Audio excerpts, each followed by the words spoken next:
Mga Bilang, Chapter 26. Pagkalipas ng salot, sinabi ni Yahweh kina Moises at Eleazar na anak ni Aaron, magsagawa ka ng isang census, bilangin at ilista ninyo ang pangalan ng mga Israelita na maaaring isama sa hukbo upang makipagdigma mula sa gulang na 20 taon pataas.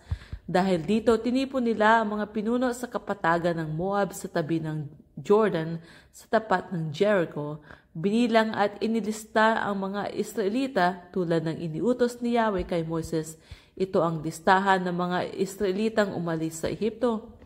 Sa lipi ni Reuben na panganay ni Israel ay ang mga angkan nila ni Hanok, Phalu, Hezron at Carmi.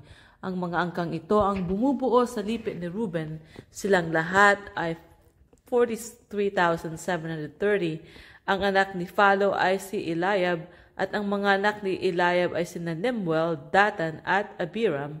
Sina Datan at Abiram kasama ng pangkat ni Korah ang nagpasimuno sa mga Israelita ng paghihimagsik laban kina Moises at Aaron at kay Yahweh. Si Korah naman at ang kanyang 250 kasama ang nilamon ng lupa. Ang mga pangyayaring ito ay nagsilbing babala sa buong bayan, gayon may hindi kasamang namatay ang mga anak ni Korah. Sa lipi naman ni Simeon ay ang mga angkan ni Nemuel, Jamin, Jacquin, Zerah at Saul. Ang kabuoang bilang ng lipi ni Simeon ay 22,200. Sa lipi ni Gad ay ang mga angkan ni Zephon, Hagwi, Suni, Osni, Iri, Arod at Areli. Ang kabuoang bilang ng lipi ni Gad ay 40,500. Sa lipi naman ni Judah, hindi kabilang sina at Onan na namatay sa Kanaan ay ang mga angkan ni Sela, Fares, Zara, Hezron at Hamul. Ang kabuoang bilang sa lipi ni Huda ay 76,500. Sa lipi ni Issachar ay ang mga angkan ni Tola, Puwa, Jasub at Simron. Lahat-lahat sa lipi ni Issachar ay 64,300. Sa lipi ni Zebulun ay ang mga angkan ni Sered, Elon at Jalil.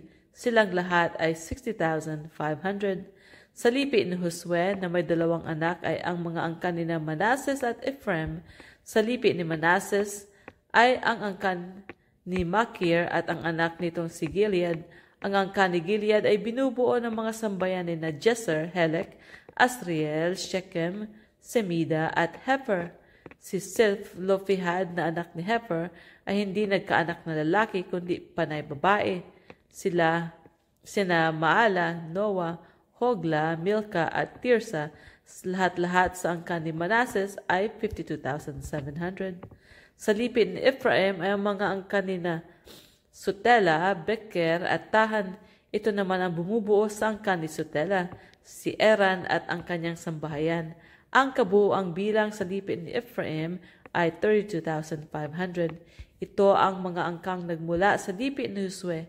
Sa lipi ni Benjamin ay ang mga angkan ni Bela, Asbel, Ahiram, Sufam at Hufam. Ang bumubuo sa angkan ni Bela ay ang mga sambayanan ni Ard at Naaman. Lahat-lahat ng lipi sa lipi ni Benjamin ay 45,600. Sa lipi ni Dan ay ang angkan ni Suham na ang kabuoang bilang ay 64,400. Sa lipi ni Asher ay ang mga angkan ni Imna, Isvi at Biria.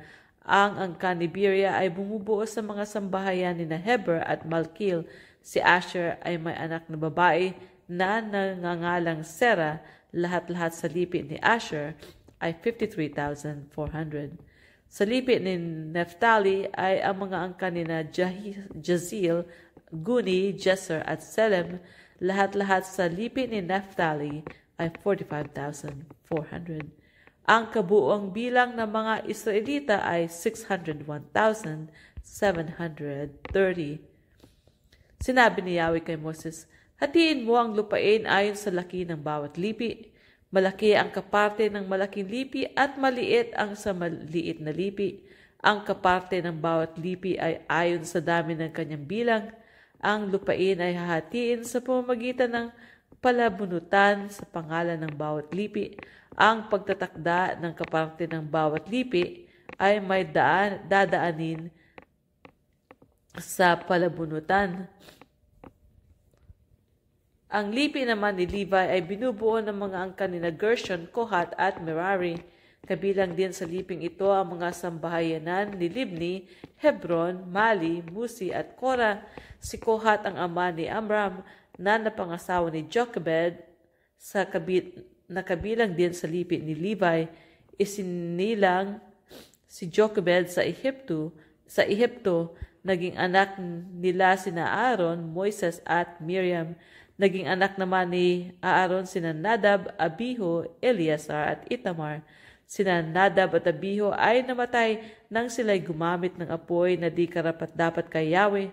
Lahat-lahat ng natala sa lipi ni Levi ay 23,000 mula sa gulang na isang buwan pataas. Sila hindi kabilang sa talaan ng Israel sapagkat hindi sila kasama sa paghahati ng lupain. Ito ang mga Israelitang binilang at inilista ni Moises at ng paring si Eleazar sa kapatagan ng Moab sa tabi ng Jordan sa may tapat ng Jericho. Dito'y walang kasama isa man sa mga Israelitang itinala ni na Moises at Aaron noong sila'y nasa bundok ng Sinai. Ang mga ito'y namatay liban kina Caleb na anak ni Jephunneh at Josue na anak ni Nun tulad ng sinabi ni Yahweh.